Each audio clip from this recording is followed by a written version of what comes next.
60% of women experience burnout compared to 50% of men doing the same job. And there is an ability for diverse groups to perform really well for them in the organization. But clarity has to be one of the responsibilities of the person that's giving it to you.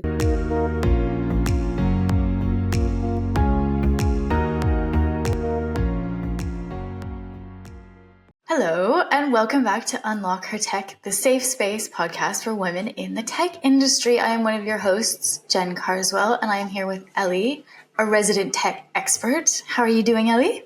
I'm very well today. Looking forward to today's episode with Karen. Oh, spoiler. In this week's episode, we're looking at somewhat of a hot topic, to say the least: diversity, equity, and inclusion. So put simply, this means really just equal treatment of everyone in an effort to bring in underrepresented groups in terms of race, gender, age, disability. So, Ellie, what's been your sort of experience in this space? Yeah, I think since I entered tech industry, I quickly noticed the room often looked like similar backgrounds or even similar perspective. But that doesn't mean necessarily like anyone was intentionally excluding others. But I think historically that the pipeline leaned that way. Being in this position, it means like you are more visible and you feel quite a pressure to prove you belong there before you even start doing the actual job. I believe DEI is about making sure that talent isn't accidentally filtered out before it even gets a chance. I would say I've been definitely in rooms where I was the only woman or even the only Iranian in the room, and I believe companies can do better when teams make an effort to bring in different perspectives to their teams. Yeah, absolutely. And that's something that we're going to talk about a lot in this episode.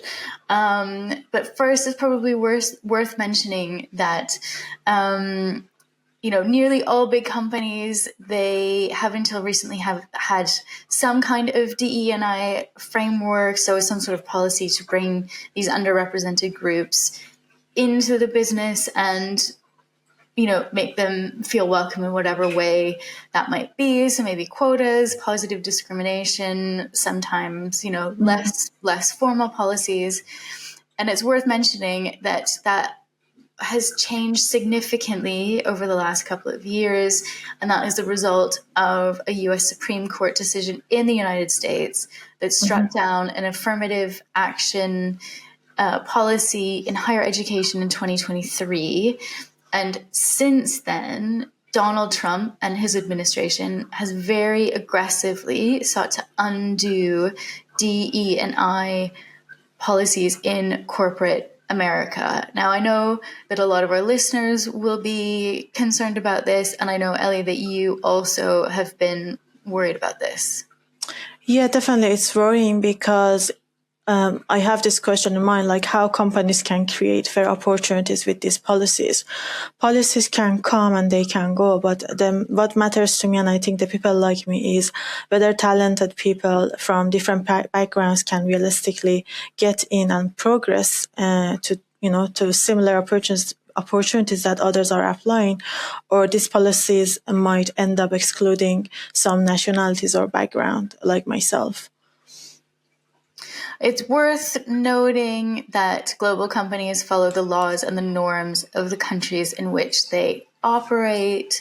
So the UK is different from the United States. But let's talk more about all of this and what's happening. Delve deeper with Karen Orton, who is founder and CEO of Scoutess and co-founder of Steer24, a women's health and leadership platform. But let's talk more about what's happening in the UK and delve deeper with Karen Orton, founder and CEO of Scoutess and co-founder of Steer24, a women's health and leadership platform. We're so excited to have you with us. So just a very straightforward question to start. What does DEI mean to you? So first of all, thank you so much for inviting me. And what a simple question, but honestly, it means so much. For me, it's about how people live, and it's also about how people work together. And I think that's really come from my childhood. I was born into a multicultural family. So my dad was St. Lucian, my mother was Irish, and my street was a multicultural mixture of differences. And that sort of curiosity for people who are different, who think different, who have different experiences, and share that has been something that honestly has sort of been my lens and led me to the work that I've been doing for so long and who I am right now. Thank you, Karen. What do you think companies get right and wrong about D&I practices? Wow. What a question. I honestly feel that for so many organizations, there is the right intent, but there isn't the mechanics.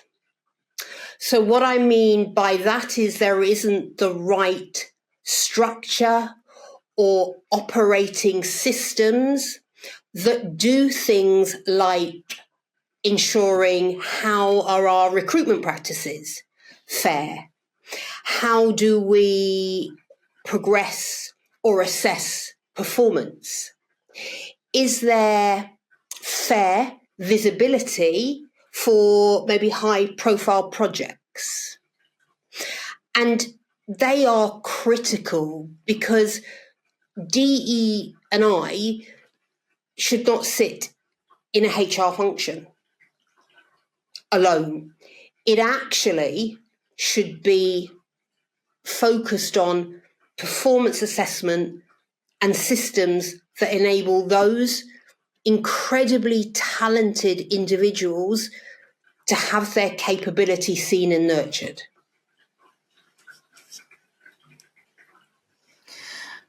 It's so interesting. And this, I think, kind of follows on a little bit from what you're saying. There was a study that came out by McKinsey in 2023 that said that companies with more ethnic representation are actually 39% more likely to outperform their less inclusive counterparts. And I feel like, what you said about kind of nurture and, capabilities, that actually that kind of statistic maybe suggest that all of that is a good thing rather than just like a tick box exercise. No, absolutely. And I've been lucky, as my team have, to work with incredible diverse individuals. So whether that be gender, race, socioeconomic background, neurodiversity, sexual orientation, age, and we track their performance, and we do that absolutely with them and in conjunction with them so that we can really look at how they perform. And 90% of the candidates that we place into organizations that have the right structure and more than just intent outperform. And they outperform in areas such as retention. So they tend to retain and engage their employees. Collaboration levels are so much higher, and productivity. And that then leads to some of those fundamentals from any commercial business, which is around revenue. So there has, for so long in terms of this conversation, always felt like there has to be a reason for DE&I, when actually DE&I should be the thread to which an organisation harmonises its workforce so that people work together for the ultimate goal of achieving that success for the business, but also making sure those in that organisation are sustained. And there are so many reports from the Women in the Workplace, literally December 2025, from the Lovelace report, which was specifically tech, it was specifically women. And that showed that, as a UK economy, we're losing between 2 to 3.5 billion, with 40 to 60,000 women every year leaving tech jobs but actually 45% of them are leaving tech. So when there is talent shortages globally, and we know that we need a digitalized workforce and we need a level of fluency, that actually these are significant risks to businesses. I 100% agree. So Karen, women from diverse backgrounds are particularly underrepresented in the UK, less than 10% of the tech industry. What do tech companies need to encourage more diverse female workers? Yeah, and I take a breath because what I have seen is there has been significant focus on entry. And I do know that that is important. However, it's like a leaky bucket right now, in that you can fill the bucket of water, but if you don't have the right mechanics, the right culture, you're not going to retain. So actually, that mid-career level, really, we see quite a significant drop-off. And if I revert back, and I think, this isn't about stats, this is about experiences, but I think stats do, and data tells quite a lot, that out of those women who are leaving tech, the main reason is because there's no advancement. So there aren't career pathways. The second, and that was like 25%, the second reason was lack of recognition. Mm-hmm. Closely followed by inadequate pay, then working conditions, and finally, role models. So when you have that data, there are so many, and some of those are small shifts that can be made. So career frameworks, career pathways, some of those pathways may be being paid. Some of those pathways having a level of sponsorship within that. So often organizations feel that they maybe can be overwhelmed by how much they have to do, but these are threads through which every organization really should be creating fair pay, progression, and promotion. Yeah, absolutely.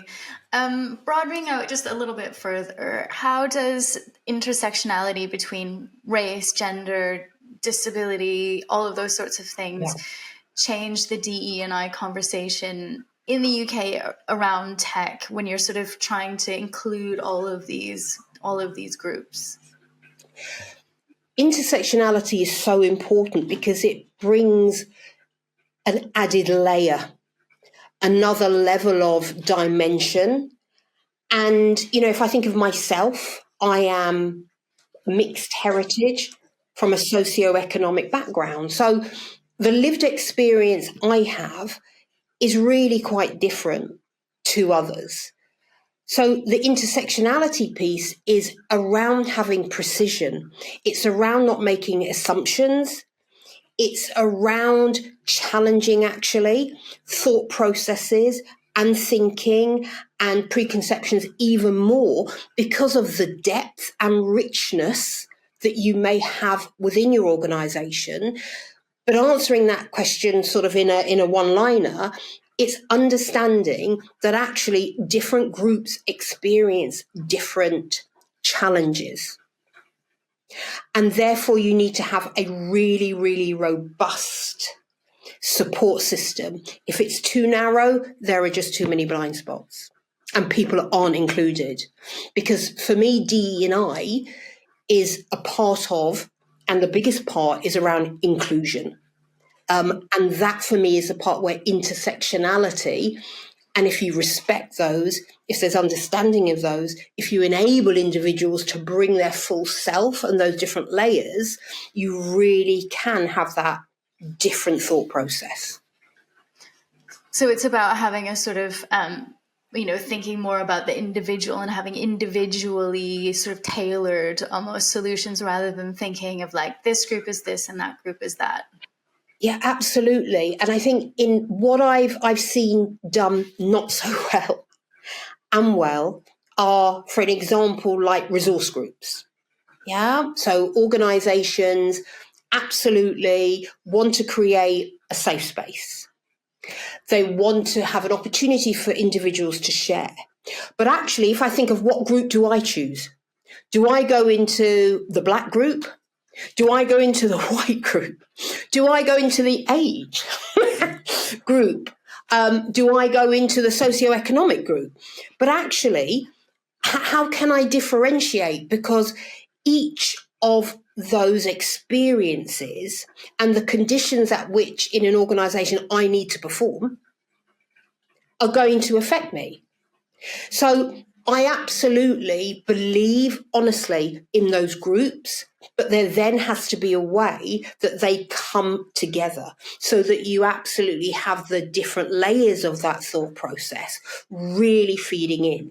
And actually, if I'm being honest, that's where the magic and true transformation happens. Very, very interesting insights. I think the next question from me is, what are the risks for tech companies in terms of their business and talent if they ignore D&I? So the big one has to be that talent risk. Because a lot of tech companies and leaders will talk about accessing talent. And I hope the answer to the question before was, yes, that's important, but it's not just getting in, it's about getting on.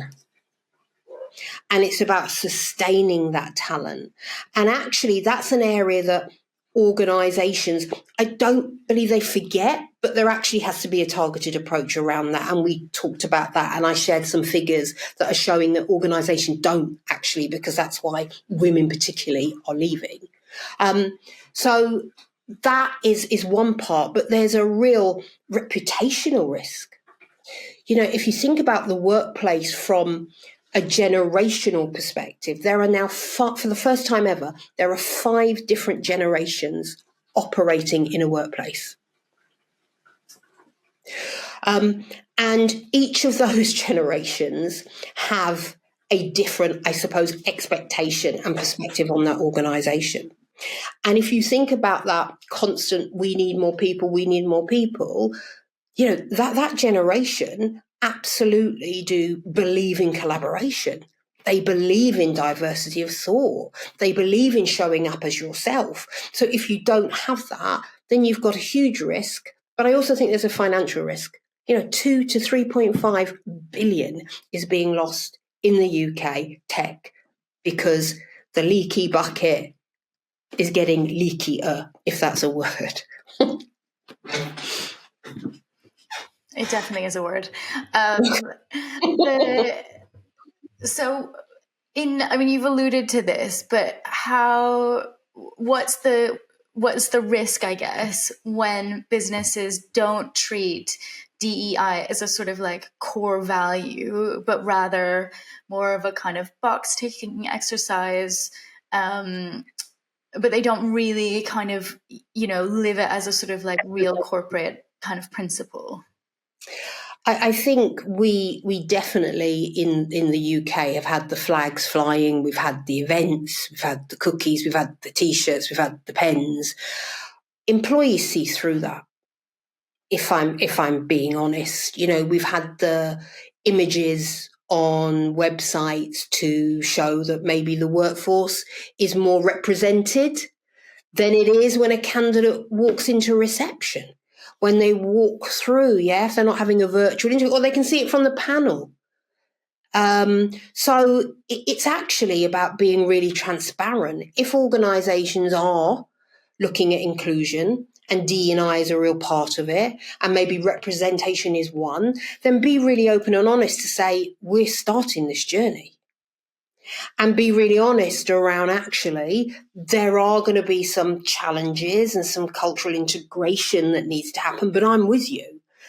Because we did a lot of work actually last year. We worked with a lot of communities, we did a lot of work with race and gender and socioeconomic, as I mentioned, and mistrust is huge. It was mentioned in a big conference last year, Davos, where they talked about, as leaders, we have to build trust and connection. So there's a lot of repair work we have to do. And when there is that, we can see through your campaign, because you're doing it for external benefit only, it absolutely has got a huge risk. But companies don't have to pretend they're further along than they are either. And I think that honesty and transparency is really important, because candidates and employees and that they can feel it and they can suss that out quite quickly. I 100% agree, and I also experienced what you explained and said. And it's horrible. You expect, there's always a reality, isn't there? I think if I'm thinking about a job, as much as we can say what it's like, there then is that reality. But if there is that mismatch and that gap is so wide, that is unfair for a start. And you're starting on the back foot, both as an organisation, both as a relationship between that person and that individual. And sometimes maybe things can be promised. If we think about maybe someone who's in work and being promised the next opportunity, but there are stages when that person who is promising knows that may not happen. So when do those honest conversations happen? So I think there are we're talking about real behaviours, aren't we? And the value piece here, actually. That means that actually DEI isn't different to being fair, consistent and transparent about how you support, connect and develop people that you work with. Exactly, which leads me to ask you the next question about, can you give us a good example of diverse teams making better products or being a better problem solver? The problem solver piece is huge, really. And the exciting part that we have is that there's 5 different generations that are working together right now. So without being stereotypical, but we have certain generations that might be so digitally savvy, and other generations or groups, if we look at diversity, where for a neurodivergent person, for example, you might have someone who's really, really analytical and has that real pattern recognition. But in terms of concrete examples, this one is quite interesting. So it's about car safety. And it was only up until, I think it was 92? I think it might be, that the Virginia University did a study, because up until that point, 73% of women were more likely in a crash to experience fatal condition. And that was because the testing of seatbelts and airbags had only been carried out by a male body form. So, and I'm not saying that so the male body form is generally on average 5.9 in terms of height, 76 kilograms. If we compare that to a woman, that's very different. Our height's different, our muscle positioning, the way we sit. And for me, that is such an example of where engineers were not going out to make driving unsafe for everybody, but they were very narrowed in their research. Because actually, it isn't just men that drive cars. And as a result of that, 73% of women were actually experiencing fatal conditions in an accident compared to men. The other part, I think, if we think about maybe that from what we need to be mindful, I think AI is really comparable to that, comparable to a narrow lens. If there is not a diverse breadth of thinking, of data, of experiences that takes into form all of the diverse groups, then we will have siloed, narrowed thinking, practices, models that are not fit for everybody. That's very interesting one. I think my next question is like, how do you think DNI is going to help about the future of AI? Yes. and I don't mean I say like it's there are still, I spoke to a professor last week. Her background, she's also a barrister, and she predominantly represents a particular group, so it's women. She does a lot of work with women of colour and from a socioeconomic background where they have not been paid fairly, as an example. So she spends a lot of time in court battling for fair, right and justice around pay, progression and promotion. And she had been brought into some real AI forums. And one of them was at Oxford Uni.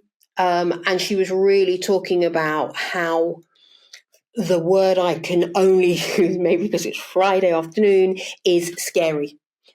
Around when you look at those who are doing the testing, who are contributing to the data, often some of those rooms are male only. So in terms of DE&I, there is going to really be the need to look at what DE&I means so differently. And it has to be around inclusive. So a lot of the work, when I work with teams, when I go to market in terms of if it's a search, when we're doing the work that we're doing with Stiff 24 around women's health, it's all around inclusive mindset, an inclusive lens. Because if we're thinking about who's missing, then there's hope for us to be thinking we need different viewpoints. We have blind spots and we're too narrow right now. You've highlighted some of the issues, obviously AI, etc. I mean, I think it's fair to say, and we talked earlier in the program about the difficult time that diversity, equity, and inclusion is sort of facing at the moment, particularly the lead from the United States, the Trump administration, the real crackdown on those policies.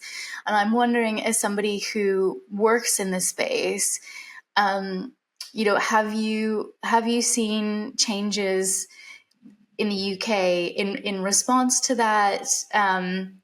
Whether it be sort of, big policies or maybe like smaller, even kind of like micro unconscious sort of, instances? Definitely have seen the challenges, and don't get me wrong, I think DE&I have always had its challenges in terms of how it's been set up in some organisations, how then budgets have been disbanded, how teams have gone from teams to one person on what feels often like a desert island. And actually maybe it wasn't set up right in the beginning, because the question you asked me at the beginning, what does it mean to me? It means about how you live. It means about how you work. It doesn't mean about a different agenda point. I feel our language has changed. I feel that, and I really feel for those who do work in that area or who are passionate about D&I, because the burden's just got harder because some of the resources and support has changed. So I've seen networks disbanded. I've seen budgets totally cut. What may have been some recognition of inclusion days just halted. And when I mentioned the mistrust piece, that just adds a real weight to how people are feeling at what is a really uncertain time anyway.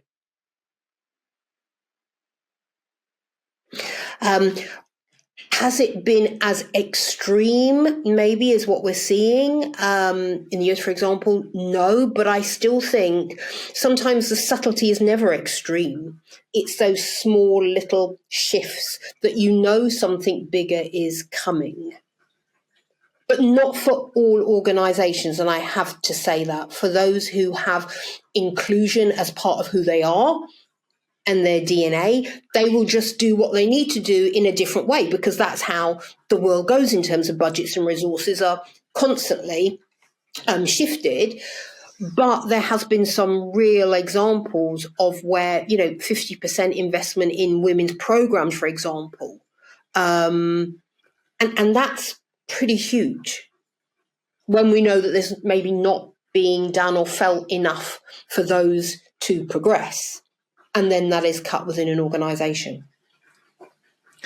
Yeah, exactly. So I think that leads me to talk about the workplaces. So what do you make of the argument that workplaces should be merit-based, and if candidates from minority backgrounds are the best, they will be hired anyway? I believe, honestly, I believe in merit, and everybody wants to work, do they not, with people who are competent, who can do the job, who share the same value system. I've never met anyone, and I've placed thousands, who's ever said, I don't want to work with people who actually share my values. Where I think merit hiring goes wrong is if you don't have the right structure or design mechanism within the organisation. So how are you assessing people when you are hiring them? How consistent is it? Does hiring manager 1 recruit the same and use the same scoring mechanism as hiring manager 2? The second part is about when they get into the organisation, how then is that onboarding and that support? How is their performance assessed? What ownership do they have over the decisions that they can make? Who's talking to them about what their role might look like in that 12 to 18 months? And then the other part is, does everybody, and I really want to stress everybody, have the same visibility of support? Because there are power groups, power dominant groups, where they will have their own network, and that network may get more visibility, to support, to high value projects, to mobility within their career. And that's where, it's not, merit has to be based on something solid and the right mechanics in a workplace. And sometimes they're not.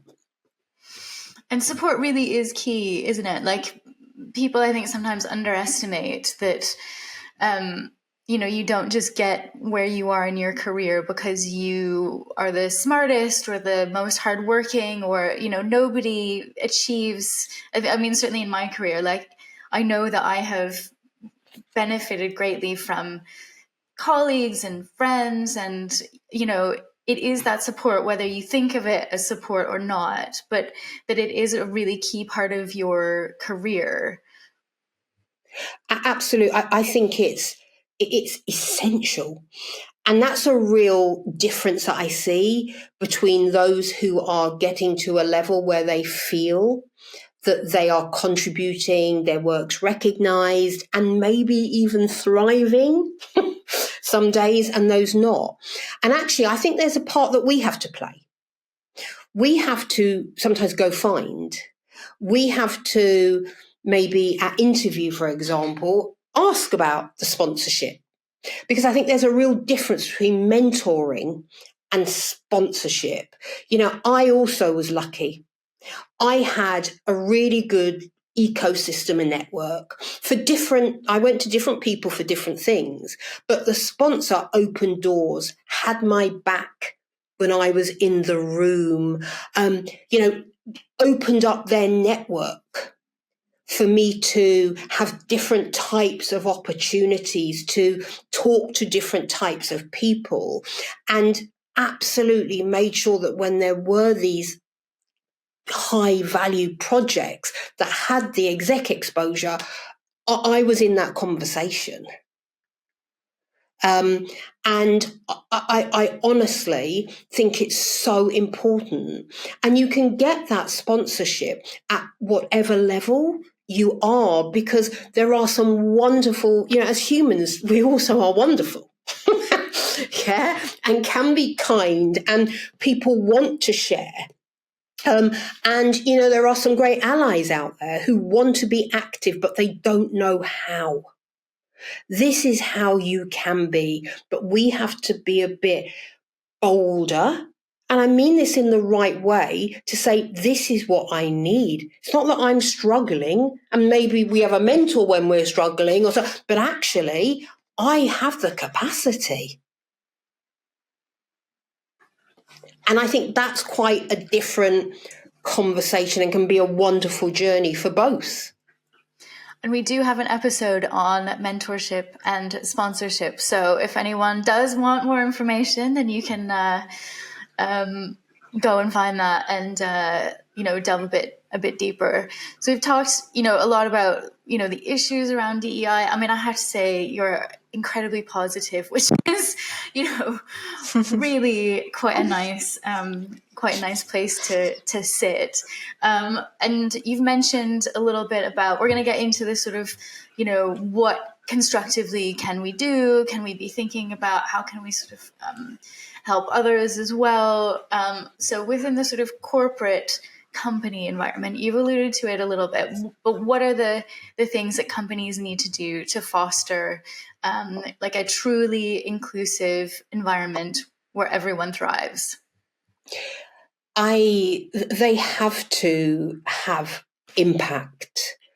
And I think it's really interesting with businesses, because I love them. I spend all my time in them. And, what makes businesses, isn't it, is sharing their successes and their metrics and their data around how they got from A to B. That's what they have to do to get their employees and their workforce to believe that actually they value DE&I. The challenge is that they maybe haven't got that, because DE&I has been quite surface level and been sentiment led, as opposed to the things that are honestly the 3 Ps: pay, promotion, progression. That's what I talk about every day. That's how I start if an organisation says, "Oh, okay, yeah, so we feel we're doing a lot around D&I," then I just want to understand, right, who's being promoted? Where are the sponsors? What stage of a career journey have you got executive sponsorship for this individual who you believe could be a star? How are you looking at the risk that you have within your pipeline of individuals within your organisation from diverse backgrounds? And I think that's what really needs to happen. And it isn't difficult, because generally organisations have pathways. Yeah, they have job families. They sort of know the role for this person, they know the skills for this role and what that person needs to get to the next. But there still is a disconnect in terms of how they are visibly sharing that opportunity. And honestly, that's where I see individual groups get so overlooked. Because either they are so far away from being noticed, and that's what I mentioned, and I think we've got another area we might talk about around that whole, you've got to be visible too. You've got to have your impact noticed. And so, there's a need for both, I suppose, to look at what's a career path, what are the opportunities around promotion, and when I say promotion, it can be linear, it can be sideways. There's a lot of individuals who are just curious about learning and have capacity to learn. It doesn't mean I want to be the manager or the head of. It actually I want exposure to work with Team X. That's what I want to do. I want to work on a high value project. I have that ability. And that's where I think that there maybe just isn't enough thought put into it, but it has to be something around that structure. And anybody that's leading a team should be looking at that and thinking, right, who's missing? Why am I getting the same names, for example, thrown into the project pool? Why is it, I don't know, Shakita that's always mentoring? Why isn't David doing it? As an example of sometimes we know particular groups because you've gone through that lived experience. You want to help. You want to do it for everybody, but then you're burning out. You're exhausted. So I think there just has to be a joined up way of looking at the fundamental frameworks around how do we retain, how do we progress, and how do we build a team that is just built on the wonderful richness of differences. I 100% agree with everything you mentioned. So I think my next question is about women and D&I. So how can women influence D&I practices inside their organization and teams, even if they are not in the leadership roles? Because you mentioned a lot also about leaders. Yes. We all have power. And I mean that, and power doesn't have to be, and I use that word, I'm not afraid to use it. Some people don't like it, but I think we have an ability to influence, and we should be doing that. I don't think you have to be defined by a title. So I think that's a great question. I think that's so important because people think, how can I do anything?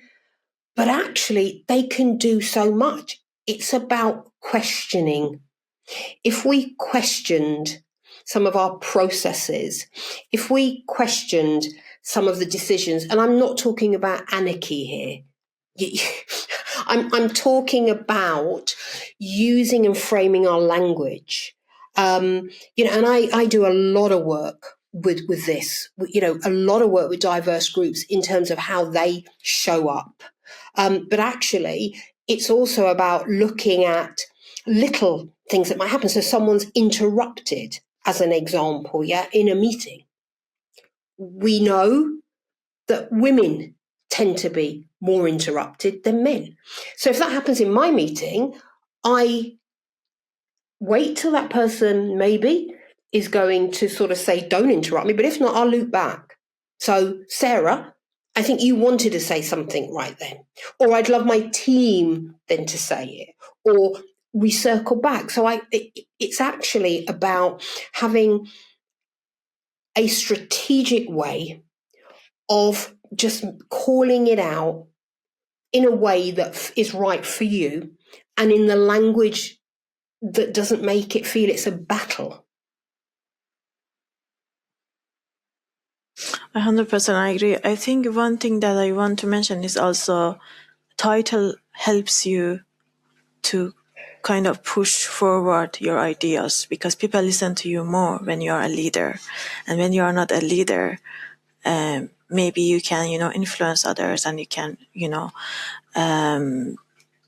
advocate for D&I, but you don't know who is listening and how far you can go. I think you're so right there. And that's where I think there's different levels of power.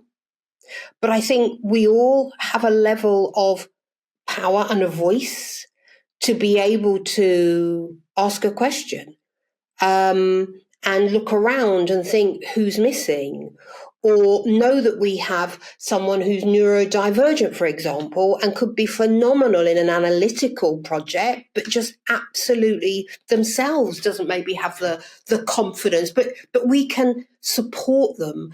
And if you look at teamwork, if you look back at childhood days, if you look at, do you know what I mean? There was where maybe we sort of did that quite naturally. We'd be looking out for people. And then as you develop and grow, and you're so right, you have more power. Actually, that's sometimes where I see a disconnect, if I'm going to be honest, where maybe the burden of the day job just then feels like there is no time to then do the other part. And that's where it can't be about at night you do this, at lunch times you do this, and you do this for no recognition and no extra money.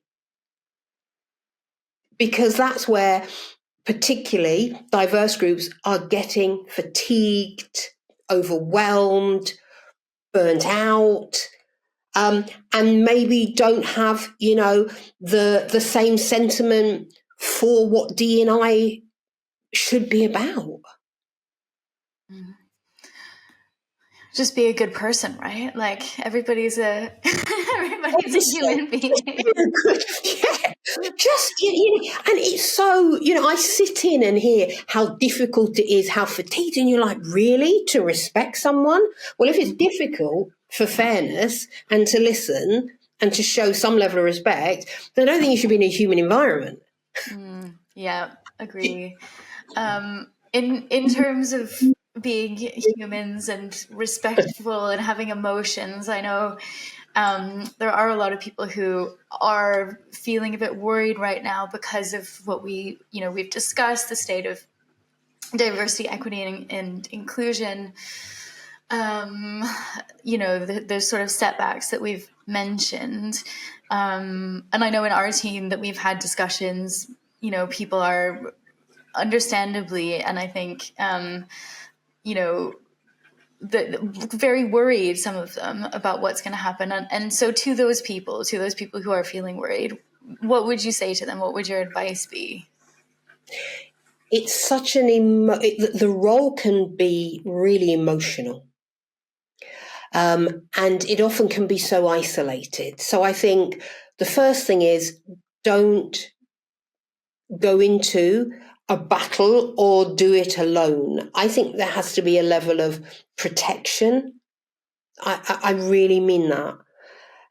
Because I have seen in meetings where the conversation has just landed from senior execs and board directors just so badly for that individual who has spent so much time trying to get something off the ground, and you just see them crumble. So surround yourself, get good people. And that can be either in your organization, out of your organization, find your group. Because there are so many going through it that actually it's quite important for you to have that safe space. It really, really is. And the second part, and that sort of leans into, I know I've talked quite a bit about the hiring and the promotion, but the piece of Steer 24, which is my second baby, is all around the real retention of women and helping them to understand.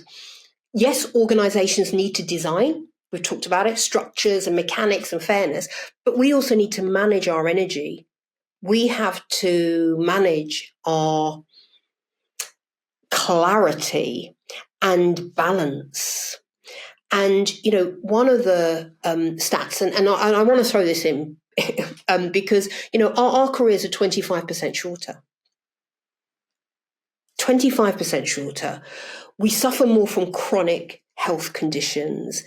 Biologically, if we look at our body and how it operates, is so different to all of the systems that are built within a workplace. So in terms of how we show up, there really has to be a level of protection. And that's about even understanding our energy, and when we're better than maybe we could be on one day to another. So it's about not giving up on what you believe, because there's some very, very passionate, and that D&I piece comes from their values, actually. It's part of who they are. So you don't want to give that up, because then what have you got? But what you need to do is go find. It's not go fix. I think it's go find individuals within that organization who you can be clear and transparent with, where you can look at maybe some of the lower hanging fruit that you could grab, that you could do something with, and then have that self-preservation and protection. And that's what I think is important, because it would be so sad for those wonderful individuals to leave the work actually that is so important and integral to us maintaining diversity in the workplace. Yeah, I agree 100%. So now, Karen, I want to know about your experiences and your advice for women.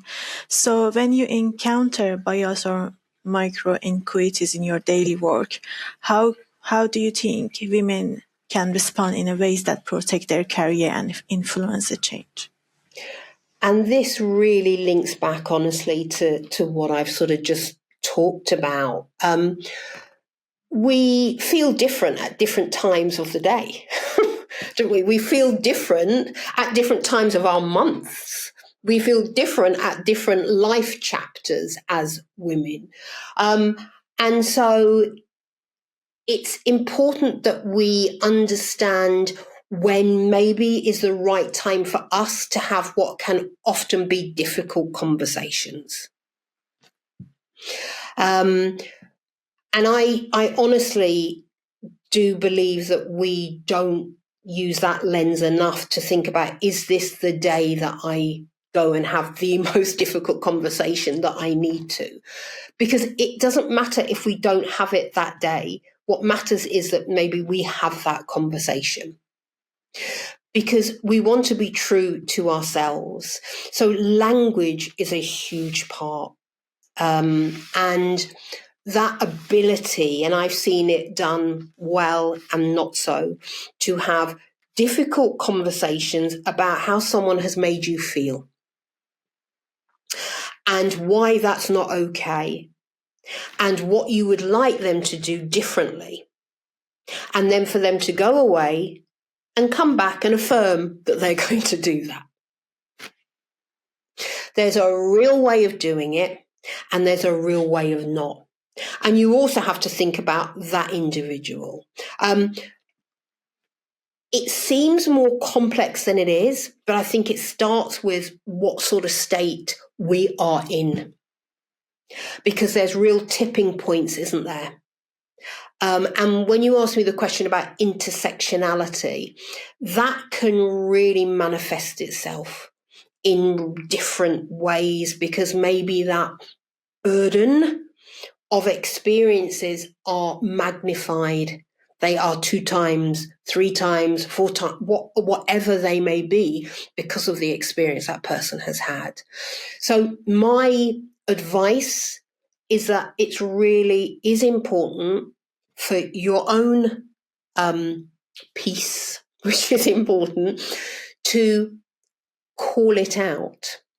But the way you do that can be subtle, depending upon, and it can be, when I talked about that in interruption, for example, I would really like an opportunity to just go back to the point that I was making. Not, and there's a way you can say that without it feeling that, and it shouldn't be like that, but we know we're in a world where, unfortunately, what we say can be misconstrued. So if, for example, a black woman might, I don't know, be saying something that is just, I don't know, it seems like she's having a really bad day and she's really aggressive, but then another person can say, and it just seems they're being really strong and confident. That's the world we're living in. But I think it is about just thinking about, how do I do this, but do it in a non-emotional way. You're saying the facts. You're talking about what happened. You actually think someone wanted to say something then. You actually think that when you look at this project group that you're not in it, you actually think, why aren't you? So you just want to understand what's the criteria around the assessment for somebody being picked for this. So there is a way.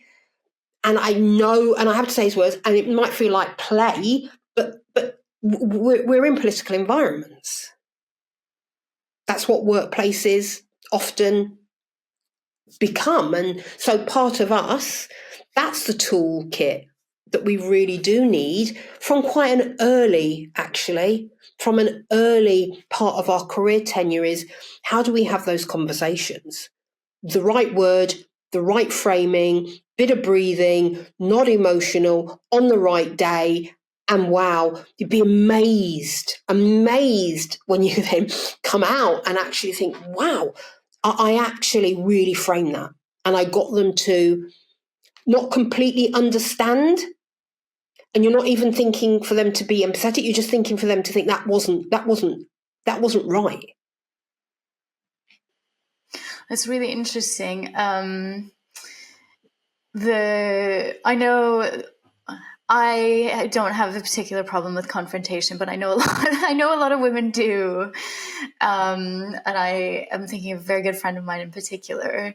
And so what you've just said, would you say, like, if you are someone who does really struggle to sort of make your voice heard, so Yeah. take all of those things that you've just said, like write them down, really be prepared, say it in front of a mirror, like things that might seem a little bit silly, but could help if you don't necessarily feel confident with those sorts of conversations.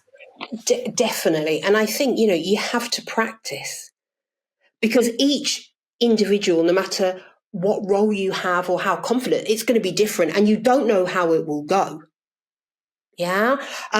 So you're absolutely right. I think it's about the wording, it's about practicing, it's about voice. I love voice notes. I love sort of that voice memo. I love playing it back to hear, do I sound a little bit, is my voice a bit shaky then, isn't it? And you can have a little bit of fun with those you love, saying, how does this sound? Or, and also being kind, we talk about to yourself, maybe when it's the tough meeting, wear something that you feel really comfy in, or you feel a bit powerful in, or, just treat yourself to the coffee that you want on the way. Or so you're literally setting yourself up. It's daunting, but actually you're giving yourself a little bit of kindness.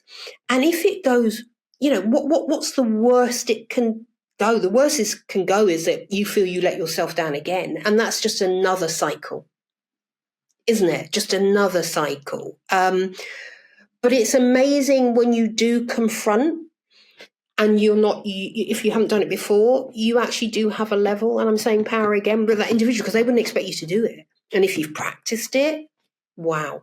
I call it IPA. It's about influence, power, and authority. And there's so many little ways that you can practice that, even with, I don't know, a dog, for example. If I'm thinking of my Labrador, I probably get her to listen to my command more than my daughter might. But she's working on that now. Do you know what I mean? And now the dog listens to her a little bit more, actually quite a lot more. But yeah, I think it's important, but you can practice it everywhere. And there is there's power and there's feeling empowered, and the two are like very, yes. They go together. So one can sort of lead to the other. So you don't necessarily have to think, I have power, but I feel empowered because I'm saying something that is truthful to me, or that I feel, needs to be heard. You've spoken a fair amount about, recognition, promotion, pay, the 3 Ps. So if you are in a structure where it's not clear what the advancement criteria is, or the criteria around those particular Ps, how should women or whomever go about sort of advocating for those things themselves? It so comes down to asking the question. And again, that comes down to what we've been talking about around how you frame that conversation. One of the areas I was told years and years and years and years and years ago was that 90% of worries don't happen. So we can worry and get ourselves, because one of the things, particularly for women, is we need clarity. Ambiguity is such a stress reactor. And we know that from our work at Steer, and we do a lot of work around women and stress and burnout and the levels and what causes that. So the thing that we need is clarity. That's what we need. And when I mean clarity, if there is an opportunity, what does that look like? How can I access that? What do I need to be doing? What do you need to see? What are the timeframes? And honestly, if you're in an organization, you wanting to put yourself out there and you cannot even get those basics coming back, then I do question why you're investing your time there. And that's not meaning that I want everyone to walk out and then we have 65,000 people. But it's about, questioning and asking for how some of those metrics. And that's not wrong if you do that in the right way at all. Too often, I hear, probably nearly daily, where an individual was promised something and it has not come to fruition. And then I ask the questions, let's really go into that. Okay, so what did they say you had to do? How did you define the outcomes? What was the metrics and measurement? And they don't know.